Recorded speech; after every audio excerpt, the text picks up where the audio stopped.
नमस्कार, मैं सचिन दीक्षित एक बार फिर से आप सभी के सामने हाजिर हूं। आज पालघर लोकसभा क्षेत्र के सांसद राजेंद्र गावित ने अभिभावकों और शिक्षण अधिकारी के बीच में एक मीटिंग बुलाई। उस संवाद के इस सभा में अभिभावकों ने अपनी शिकायतें रखी, फीस बढ़ोतरी को लेकर अपना आक्रोश व्यक्त किया, अपनी बातें रखी, तमाम तरह के अलग अलग आपत्ति व्यक्त की। इसमें एक अभिभावकों ने शिक्षण व्यवस्था को लेकर भी सवाल खड़ा किया। उन्होंने कहा कि एक आधे घंटे की वीडियो भेजकर क्या बच्चों की पूरे दिन की पढ़ाई हो जाती है? इस प्रकार शिक्षण संस्थाएं अपने हाथ उठाकर आधे घंटे की वीडियो भेज देते हैं और कहते हैं इसलिए पढ़ाई करिए। ये व्यवस्था ठीक नहीं है। इस पर भी कई सारे सवाल खड़े हुए। शिक्षण व्यवस्था से लेकर शिक्षण व्यवस्था को मुहैया कराने में ली जा रही फीस पर आम जनता ने आपत्ति व्यक्त की, यानी कि अभिभावकों ने आपत्ति व्यक्त की, जिस पर नोडल अधिकारी माधव मते ने अपनी बात भी रखी। हालांकि शिक्षण नोडल अधिकारी माधव मते के माथे पर तब पसीना आ गया जब पत्रकारों के सवालों का जवाब देते नहीं उनको बन रहा था। लगातार एक ही बात वो बार बार कह रहे थे कि जब तकरार आएगी, जब अर्जी आएगी, तब हम निश्चित रूप से कार्रवाई करेंगे। सवाल ये उठता है कि तकरार और अर्जी का इंतजार ही क्यों किया जाए? क्यों ना पहले ही कार्रवाई कर दी जाए ताकि जनता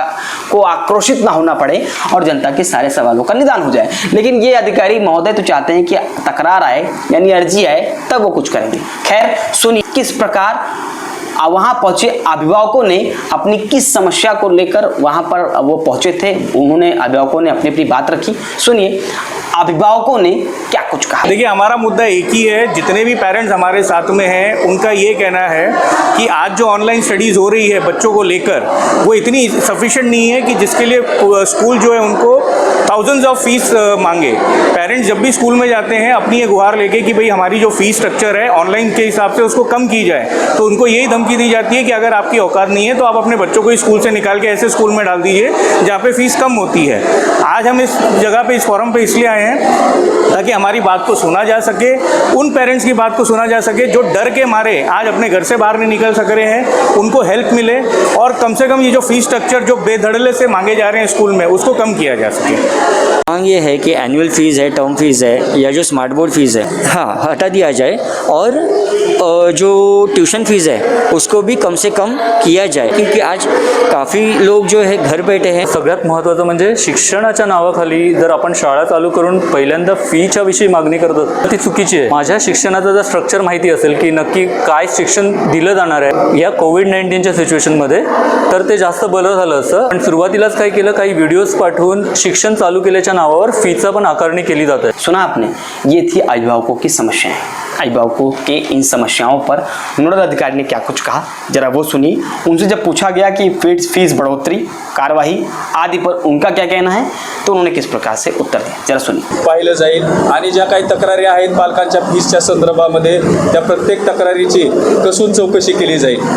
जी फीस जी ठरवायची आहे ती फीस ठरवण्याचे अधिकार पालकांनाच आहेत EPT कार्यकारी समितीमध्ये। जर त्याच्या व्यतिरिक्त जर शाळा फीस घेत असेल त्या कार्यकारी समितीच्या विरोधात किंवा ज्या बाबीवर ठरलेल्या नाही त्या बाबीवर जर शाळा फीस घेत असेल तर त्याच्यावर निश्चितपणे कार्यवाही केली जाईल। जब नोडल अधिकारी बोल ही रहे थे और वो बार बार नोडल अधिकारी पर एक दबाव बन रहा था, नोडल अधिकारी शिक्षण नोडल अधिकारी के पसीने छूट रहे थे, उत्तर देते नहीं बन रहा था, उसी दौरान मोर्चा संभाल लिया राजेंद्र गावित ने। सांसद राजेंद्र गावित ने माइक लिया और उन्होंने कहा कि अगर कार्रवाई नहीं होगी तो मैं इस पर तत्काल अपनी तरफ से कार्रवाई करने के लिए जोर दूंगा। उन्होंने इसका आश्वासन देते हुए पत्रकारों ने कहा कि निश्चित रूप से इन सब मामलों पर, इन सब प्रकरणों पर कार्रवाई होगी।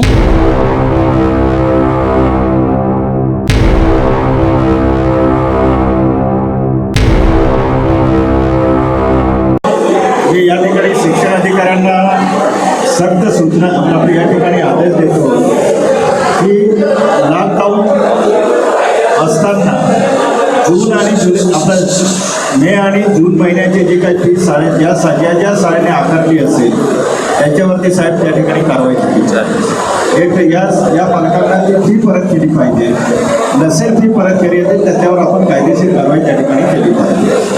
कारण शासनाचा जो GR आहे की या 2019-20 मध्ये कुठल्याही 20 आणि 21 मध्ये कुठल्याही परिस्थितीमध्ये या ठिकाणी शाळेची फी वाढवता कामा नये, परंतु दुर्दैवाने या ठिकाणी फी वाढवली असेल त्याच्यावरती त्या ठिकाणी कारवाई करण्यात। सुना आपने राजेंद्र गावित, नोडल अधिकारी और अभिभावकों की बात। इन सब बातों को सुनने के बाद भी एक बात तो स्पष्ट है कि शिक्षण संस्थाओं को अब सोचना चाहिए कि इस प्रकार की व्यवस्था ना पैदा की जाए ताकि समस्याएं हों अभिभावकों को। शिक्षण संस्थाओं को सोचना चाहिए कि लॉकडाउन के दौरान अभिभावक किस प्रकार से अपने रोजगार की व्यवस्था करें, ये उनके लिए बड़ी चुनौती का विषय बना हुआ है। तो क्यों इस तरह की फीस बढ़ोतरी या फीस वसूली जाए जिससे उनके घरेलू और तमाम तरह की आर्थिक परिस्थितियों में बहुत ज़्यादा जोर पड़े।